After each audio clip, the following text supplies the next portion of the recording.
ভকতৰ সন্তাপ দেখিয়া পীতাম্বৰ ভলন্ত আকুল কৃষ্ণ জগত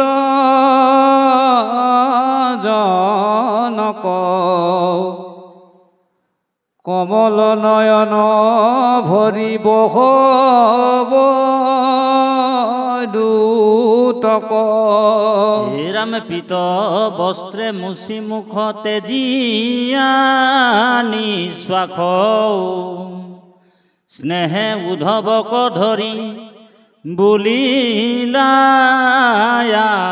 আশ্বাস তেজি চিন্তা চিত থিৰ কৰাম সাহয়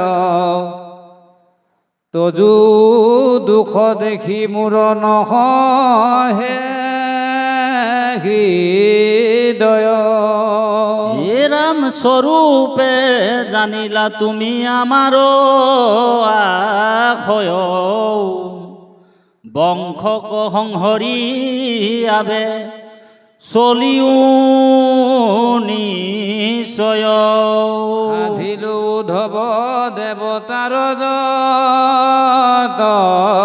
কাজ ৰাম নথাকিবই ঠাইত তু মাত কি বাজ ৰাম দ্বাৰকা নগৰ সাগৰত যাইবে তল মই গলে লোকত মিলিবে মংগল পিড়িবে দুৰ্জন কলি গুচিবে আচাৰ হইবে অধৰ্মত ৰতি যতে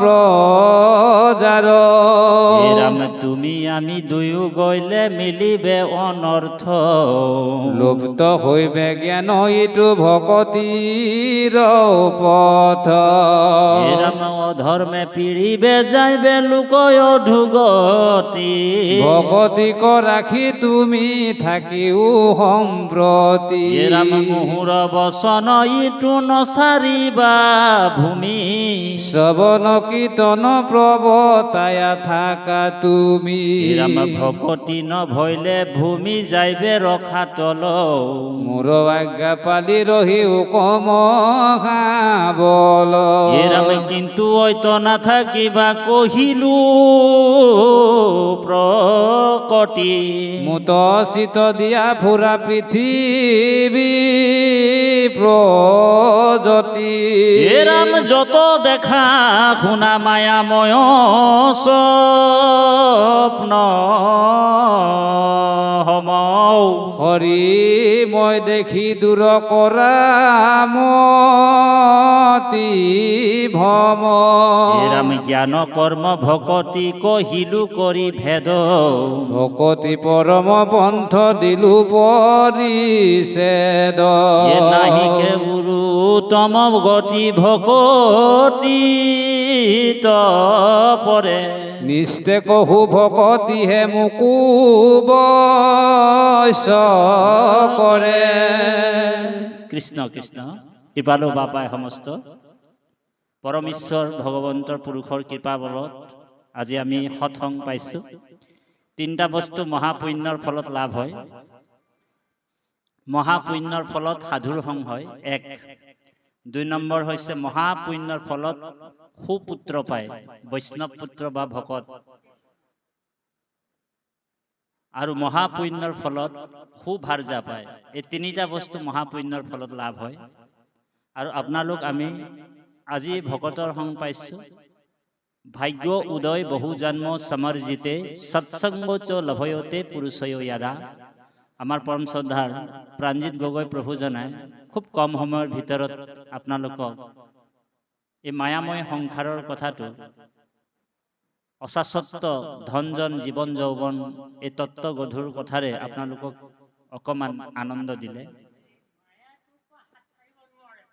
হয় হয়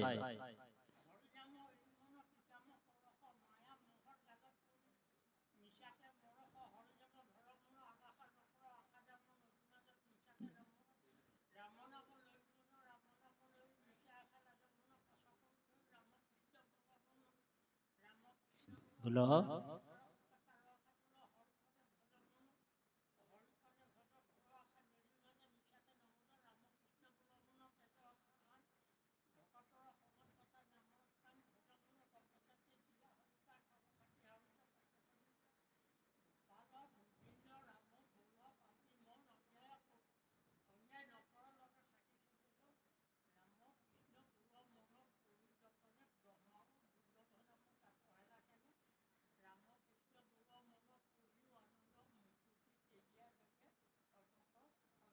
কৃষ্ণ কৃষ্ণ কৃষ্ণ বৰ সুন্দৰ মায়াৰ পৰা পৰিত্ৰাণ পোৱাৰ উপায় দৰৱ এটা আমাৰ বাপজনে দি দিলে যে মনটো আমি স্থিৰ কৰি কেৱল ভগৱন্তৰ চিন্তন কৰি আমি মায়া সংসাৰৰ পৰা পাৰ পাব পাৰোঁ। এইটো গীতাতো কৃষ্ণই অৰ্জুনক কৈছিল, হে অৰ্জুন দৈবী ऐसा গুণময়ী মম মায়া দুৰত্তয়া, দৈবী ऐसा গুণময়ী মম মায়া দুৰত্তয়া। এই মোৰ মায়াটো ত্ৰিগুণাত্মিক মায়া, সত ৰজ তম, এই তিনি গুণেৰে আবৃত থকা এই মায়া অতিক্ৰম কৰাটো বৰ জটিল, বৰ কষ্ট, বহুত দুষ্কৰ। এই মায়াৰ পৰা পৰিত্ৰাণ পোৱাৰ উপায় ভগৱন্তৰ বাহিৰে আৰু বেলেগৰ দিব নোৱাৰে, কাৰণ ভগৱন্তৰে মায়া।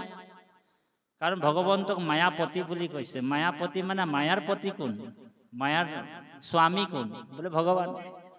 ভগৱন্ত মায়াৰ স্বামী যদি ভগৱান হয়, তা আমি ভগৱন্ত মায়াপতিজনকে যদি আমি অকণমান মানে ভগৱন্তকে যদি আমি অকণমান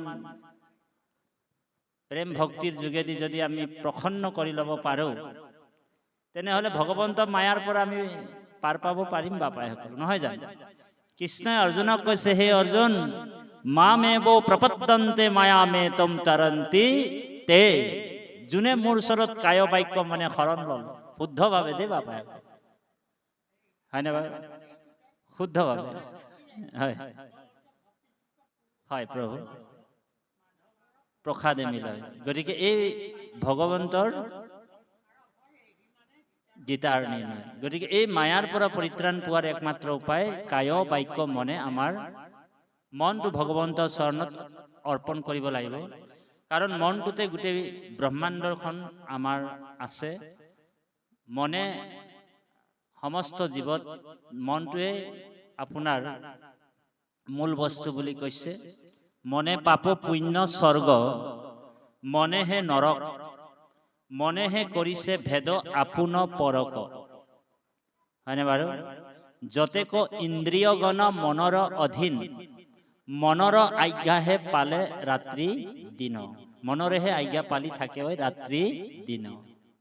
মনে উপজয় জানা মনেহে মৰণ, মনুষ্যৰ মনে বন্ধ মুখ্যৰ কাৰণ। এতিয়া মনটোৱে আমাক বান্ধিবও পাৰে, মনটোৱে আমাক খুলিবও পাৰে। আমি এই স্থানলৈ মনটোৱে আমাক যদি ভাবোঁ, এই ভাগৱতৰ কথাটো আমি শুনিয়ে থাকোঁ, বোলে আজি আমাৰ বৰা বাপৰ ঘৰ নাযাওঁ দে, মনটোৱে আমাক না ইয়ালৈ নানিলেহেঁতেন। সেইকাৰণে চাবি এটা তলাটো এটাই, একফালে ঘূৰাই দিলে খোল খাই যায় আৰু একফালে ঘূৰাই দিলে বন্ধ হৈ যায়। গতিকে বিন্দু উপনিষদতো কৈছে মনো এব মনুষ্যানাম কাৰণম বন্ধা মুক্ষয়, আৰু মনটো নিৰ্মল হলেহে কল্যাণ হয় বুলি কৈছে।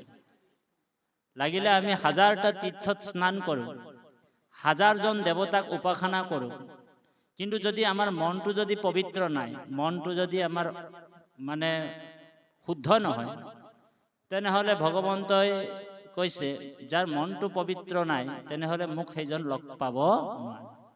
সেইকাৰণে মনটোৰ কথাটো বেছিকৈ কৈছে। আৰু দুৰাচাৰ মন মূৰ, বাপে কৈ গ'ল ৰাম হৰি বোল, ৰাম হৰি বোল।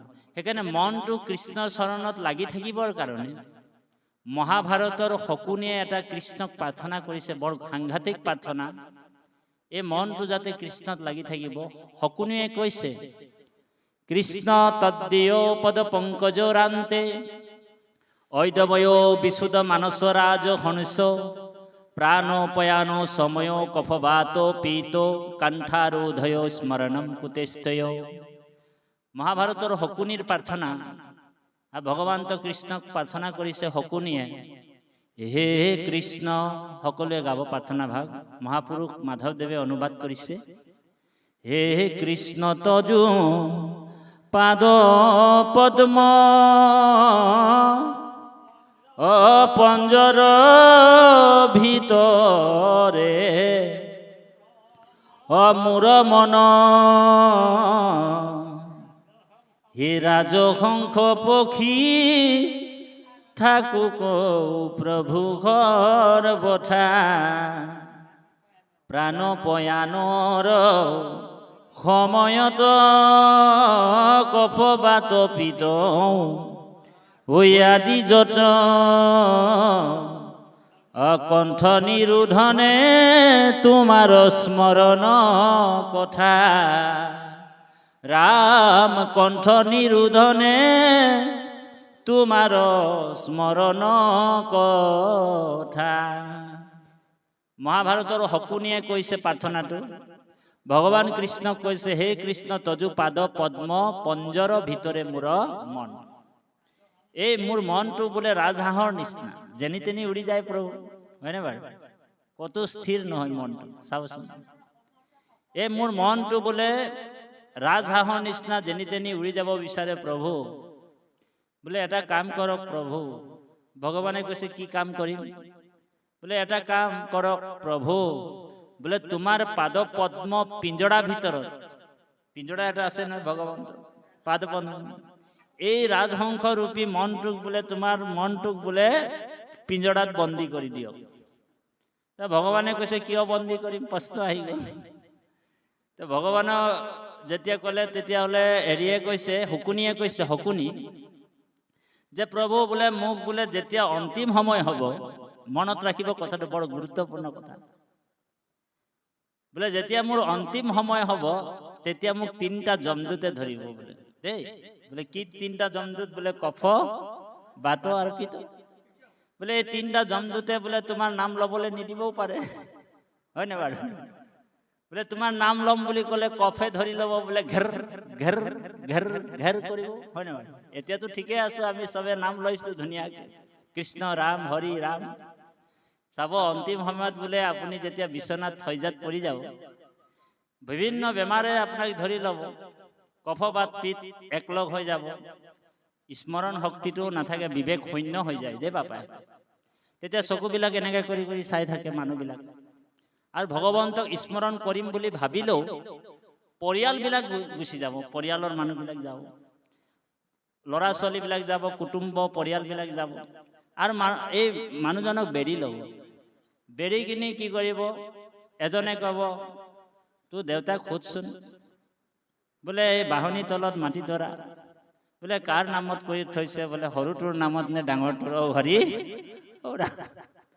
বোলে জীৱই অন্তিম সময়ত ঈশ্বৰক নাম ল'ম বুলি ভাবিছে, স্মৰণ কৰিম বুলি ভাবিছে, বোলে সেই সময়তো পৰিয়াল কুটুম্বই বোলে ঈশ্বৰৰ নাম স্মৰণ কৰিবলৈ জীৱটোক নিদিয়ে বোলে, হয়নে প্ৰভু? পিছৰ বাবাসকল শুনিছে নাই ভাল? কৃষ্ণ কৃষ্ণ। বোলে অন্তিম সময়ত ঈশ্বৰৰ নাম স্মৰণ কৰিবলৈ জীৱটোৱে কষ্ট কৰি ল'ম আৰু ভগৱানৰ নাম ঈশ্বৰক স্মৰণ কৰিম, সেই সময়তো আপোনাক বাধা দিয়ে।